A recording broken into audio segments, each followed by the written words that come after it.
Did you know that kinky wellness is integral to your self-development? Hi, welcome to The Partition, home of kinky wellness, the ultimate destination to explore the integral connection between kinky wellness and your personal development.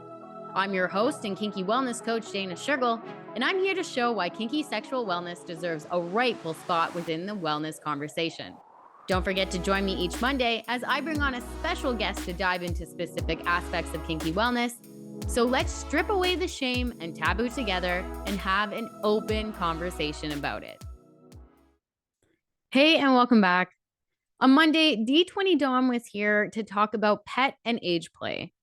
And today, I want to continue that by talking to you about another play type that gets a lot of heat, which is CNC. But before I even explain what CNC is, this episode comes with a trigger warning as CNC is a highly sensitive play type. So please take this as a moment to acknowledge that this episode may be very triggering to some listeners. But let's break down what CNC is. CNC stands for Consensual Non-Consensual Play. It includes play types and power exchange dynamics that have participants consensually agreeing to create a scene that stimulates non-consensual situations. Meaning, regardless of what it looks like on the outside, on the inside of this arrangement, everything was agreed upon and given consent. Consent is what separates CNC play from abuse and assault. Factually, consent is what separates anything within BDSM and kink and kinky wellness and sex from abuse and assault. And consent is something that is ongoing.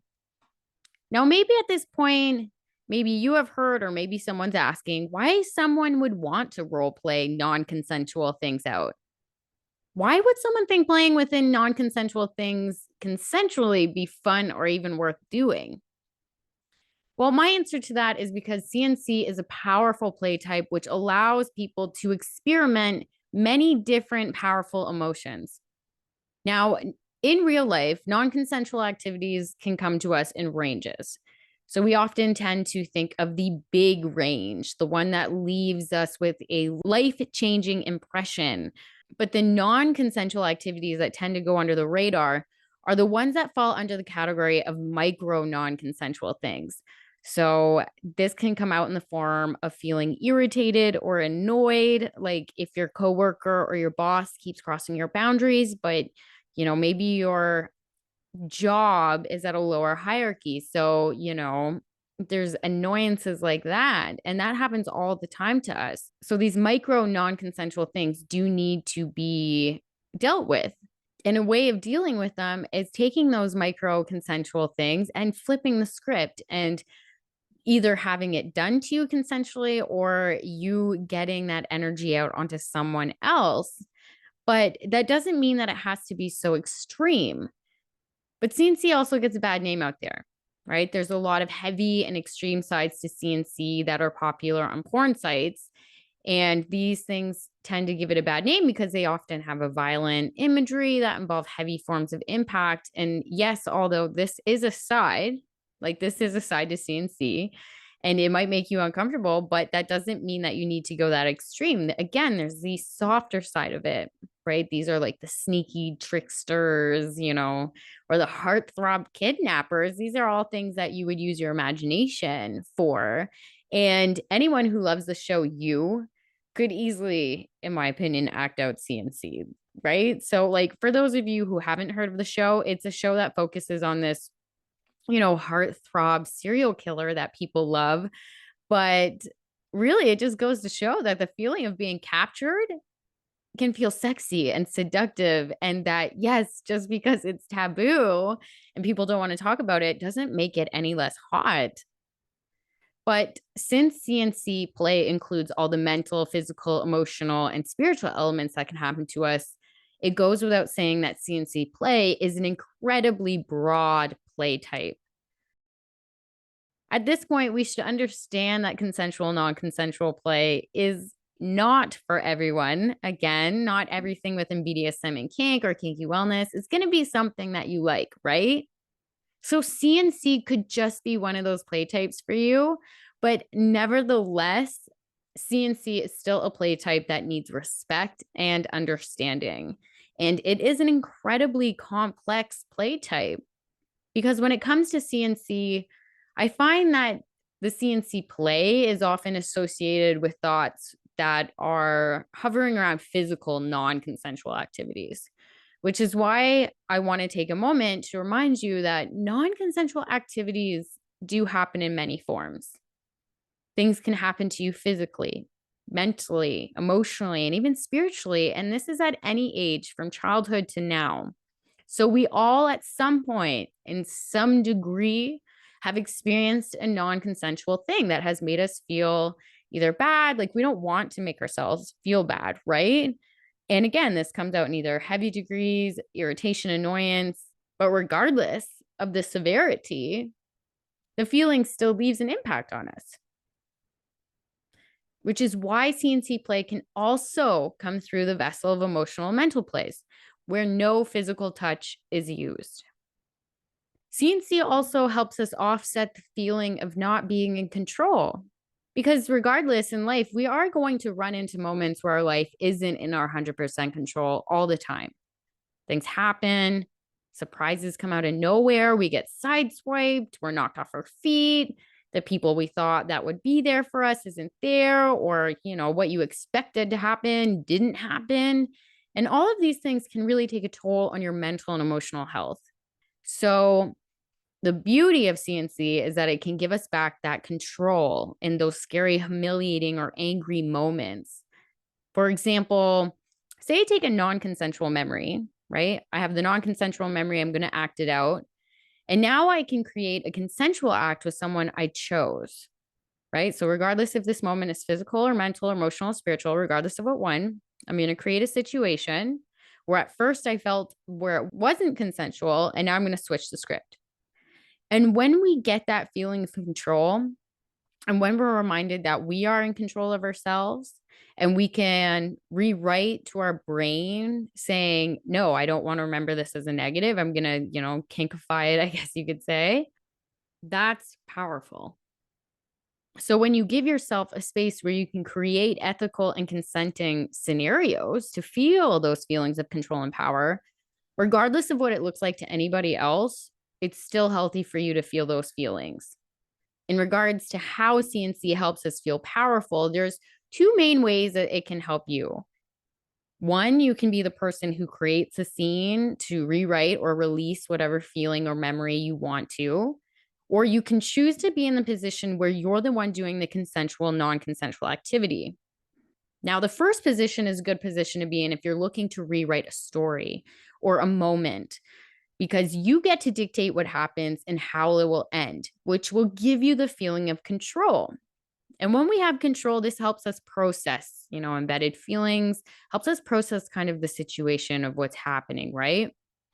And a secret to life is that we need to have more positive feelings than negative. So if you need to rewrite something that's happened to you, do it. If you need to process something in a kinky way to truly feel it, do it. What will end up happening is instead of remembering something that was non consensual, you have helped your brain to remember it in a consensual way. And that gives you the control, which is incredibly healing. And the second position isn't a role that you should take lightly. When you are in the position of doing the consensual, non consensual activity, you need to be in tune with your partner. You have a different type of responsibility while in this role that requires a deep level of trust, security, and care, but ultimately still provides a feeling of power and control for you. Now, both of these positions are equally important, and ultimately, you give yourself a cathartic experience, regardless of which side you fall on. You are able to explore intense emotions in a safe environment. But I also want to take a note here that when it does come to aftercare and CNC, all partners need to be looked after appropriately. Often I find that the conversation regarding aftercare when it comes to these type of roles seems to really emphasize on the person who's on the receiving end of CNC. However, we can't overlook how delivering consensual, non-consensual activities can bring up self-questioning thoughts. Because even if that partner knows that what they did was consensual, it can feel weird at first, right? When you're first exploring this. We have a very strict kind of guideline of what's appropriate and what's not appropriate. But again, this is a reminder that two consenting adults can do whatever they want if there's consent there. And of course, if you don't like CNC, don't continue it. No one is pressuring you to do things that you don't want to do. That's the joy of it. You have to consentingly and willingly participate in this ethically. So during aftercare for CNC, you especially want to focus on reminding each other that you gave what you were asked of, or you wanted what you asked for, and give each other thanks and reassurance, right? But CNC is hard to talk about. It's one of those play types that doesn't really get brought up very often. And the general narrative is that I do believe that people find it very hard to admit that they like CNC, which I get. There's a lot of mean things that are said about this play type. So, it's easy for some people to make fun of CNC or spread misinformation or try to tear it down. This is something that we just have to live with. But in the same breath, like, don't ever let the judgments of others keep you from trying something that you want to do. If it feels right to you and you aren't hurting anyone, then it's okay. We know that kinky wellness is unconventional. It is an unconventional healing method, but it is holistic nonetheless. And of course, the kinky wellness community is always here if you have questions or concerns about CNC. But really, CNC is more popular than you think. It may still be hush hush, but nevertheless, people are still partaking in it. And there's many reasons that people are partaking in CNC, but personally, much as it's healed me in some ways, like, another one of the things I love about CNC play is that just by playing it in its sense is that I'm breaking some sort of rules, some imaginary rules where adults aren't allowed to act like this. And it's like the most ultimate form of taboo for me. So, you know, I think it's fun. It's like a joke in a way, but that's just for me. For other people, it might mean other things, but CNC is one of the most vulnerable play types. And it does have an incredible depth for healing. And at the end of the day, CNC is meant to heal. It's not meant to hurt anybody. And it's certainly more than meets the eye. CNC is a safe play type that allows us to act out fantasies that we can't explore anywhere else. Between partners, it can help us deepen our trust and mutual understanding. And it definitely gives a broader meaning to the word intimacy. A big part about CNC is that it plays with like trust and tension in a way that's like a dance of pulling and pushing. So it takes a serious amount of cooperation that way, whether it's physical or mental, emotional, or whatever. So you at least have to have your partnership basics covered if you are going to go into CNC. Like, I don't care if that's through talking or texting, but because CNC is so vulnerable, it isn't something you want to do right away with just anyone without discussing your possible triggers, risks, safe words, and aftercare routines. Like, you really should be doing that with every partner, but especially during CNC play because of the high levels of vulnerability. But yeah, and that's because, like all kinks, the more you examine CNC, the more that you're going to see that it has multiple layers that go deeper and deeper with deeper meanings. So if you are curious about CNC and you want to try it, some tips that I have is approach CNC play with caution. Okay. Move slowly and understand that consent must be ongoing, and you have to have clear understanding of what each other's limits and boundaries are. And you really do need to communicate your possible triggers because it's going to be sensitive, and it can, when triggers get set off, it's very quick. So you all have to prioritize safety. You all have to prioritize trust and respect and open communication if you want this to go as well as it can. But when used with integrity, CNC is a really great and fun, healthy tool that can help us change things in a fun way. And again, the reality is when it comes to CNC, people might not understand, but that's okay. But that's as much as I have on CNC for today. If there's any other play types that you want me to explore, please let me know. Even if it's play type that I might not have experience in, I will do my best to get someone on the show to explain it, properly for you. And yes, I hope you got some information on CNC today. But on Monday, we will be joined by Carmen Smith to discuss pelvic floor health. Carmen is going to be at the Kinky Wellness Summit, but Carmen is a pelvic floor physiotherapist, and she's going to be telling us how the pelvic floor is really the foundation of our bodies. And when it functions properly, we will be able to improve the rest of our bodies on a huge scale. As for the events that are coming up, I'm happy to say that the Toronto Stag Shop Beyond the Bedroom and Kinky Wellness Workshop and Seminar is actually sold out. However, if you are in the GTA area this Sunday and you want to check it out, you are welcome to come by and see if no shows arrive. I will be bringing some extra chairs, but there is no guarantee. Information on that can be found on my Instagram at thepartition_life. So stay connected for that time. And tickets to the Kinky Wellness Summit are still going on, but you only have one more week to get the mid-sale tickets. So make sure you secure that because the prices will be rising on February 1st. And also a change has been made with the rise of overseas interest. We have decided that once you purchase the ticket for the Kinky Wellness, you will have lifetime access to it, which is super exciting.